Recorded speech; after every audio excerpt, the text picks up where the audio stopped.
April 1st, 2019 began as an ordinary Monday morning in Mandan, North Dakota. But as the sun rose over the town, a scene of unimaginable horror was about to unfold. At 7:30 a.m., a maintenance worker arrived at RJR Maintenance and Management, a local property management company.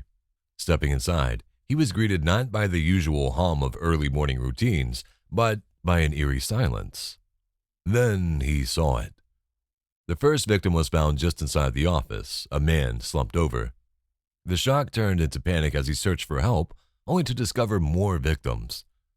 One by one, the brutal reality of the morning came into focus. 4 lives ended in an act of unspeakable violence. The crime scene was unlike anything the Mandan Police Department had ever encountered. Blood splattered on the walls and floors. It was a complete wipeout, and whoever had done it was long gone. In a small town like Mandan, this kind of violence was unimaginable. As officers combed through the scene, one question loomed over it all. Who could commit such a heinous act, and why? We really only have the answer to one of those questions.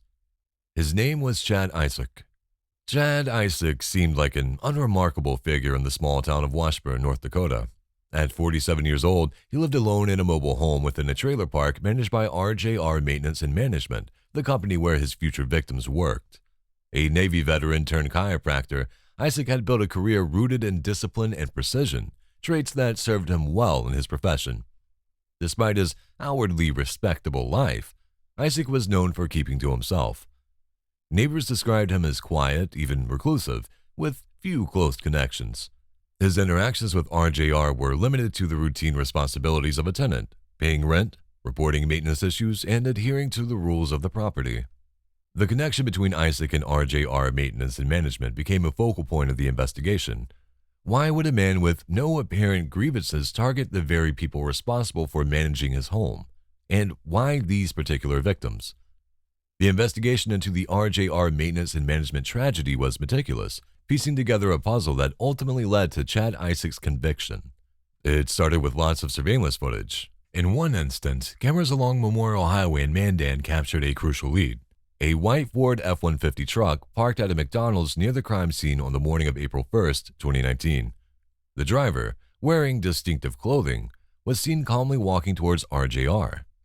The same truck had been spotted on March 25th, parked in the same area under eerily similar circumstances with the driver seen walking towards RJR. Investigators began to suspect premeditation. The truck's rust spots, unique tire rims, and mismatched black door handles would prove vital in identifying the suspect.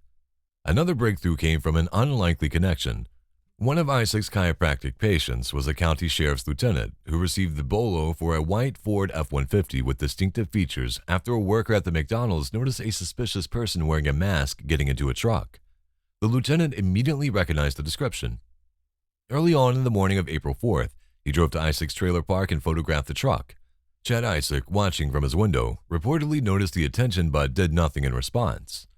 The markings on the truck were a match. Investigators compared this information to surveillance footage from the morning of the tragedy, and they also confirmed another key detail. The suspect's walk mirrored Isaac's distinctive gait. With mounting evidence, authorities made their move. Armed with a search warrant, investigators turned their attention to Isaac's residence and vehicle. What they found painted a chilling picture. Inside his washing machine was a knife with a bent tip. Gun parts, later identified as belonging to a .357 Ruger revolver, were stashed in his freezer. 9 shell casings were hidden in a sock in his closet. The discovery suggested a deliberate effort to dismantle and conceal the weapon. But it was the forensic evidence that sealed Isaac's fate. Fibers from an orange garment in Isaac's dryer matched fibers found on the victim's clothing and in an RJR vehicle. DNA in Isaac's truck matched 2 of the victims. The DNA evidence was undeniable, tying Isaak directly to the gruesome scene.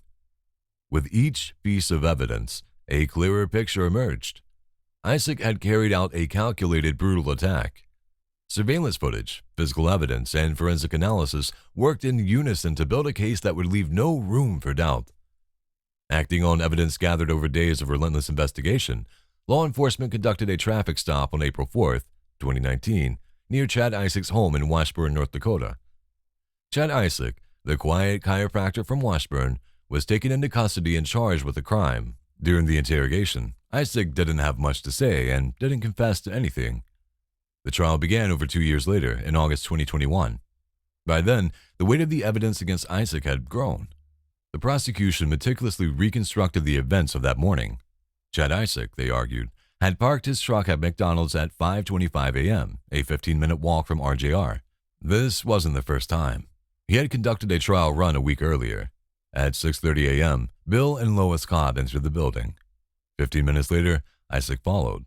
By 7 a.m., Adam Fuhrer and Robert Fackler had also arrived. Within minutes, all four were dead.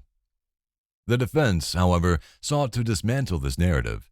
They argued that the case was circumstantial, lacking a clear motive or direct proof of Isaac's involvement, casting doubt on the prosecution's timeline and evidence.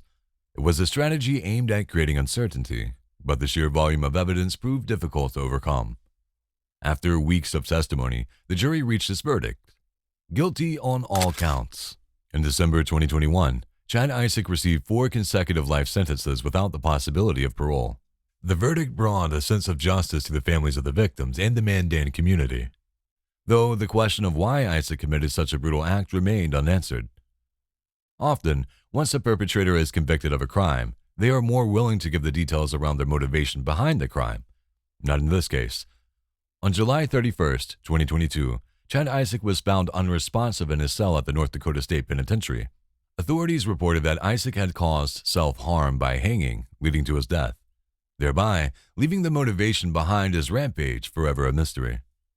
Now, let's take a moment to remember the victims. Robert Fackler, 52, co-owned RJR and had spent years shaping it into a trusted business in Mandan with his wife Jackie. He took pride in his work and approached his role with quiet determination. Outside the office, Robert found joy in tending to his hobby farm and spending time with his grandchildren, sharing his love for the land and family traditions. William Cobb, 50, worked as a maintenance supervisor. Dependable and skilled, he handled the daily challenges of the job with focus and care. Originally from Missouri, Bill carried a deep love for Elvis Presley, a passion that brought moments of joy to those around him. His marriage to Lois was a partnership built on shared values and mutual support. Lois Cobb, 45, worked in the office, managing the administrative side of the business with efficiency and warmth. Born and raised in the South, Lois brought her charm and hospitality to every interaction. She enjoyed cooking, fishing, and creating through her crocheting. Adam Fuhrer, 42, was a technician known for his consistent work ethic and problem-solving skills.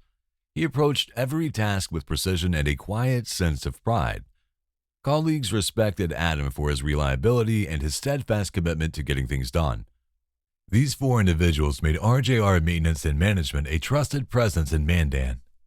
Their dedication extended beyond their jobs, connecting them deeply to the lives of their colleagues, friends, and families. If you found this case interesting, please join us for another true crime story by clicking on the video on your screen. We'll meet you over there.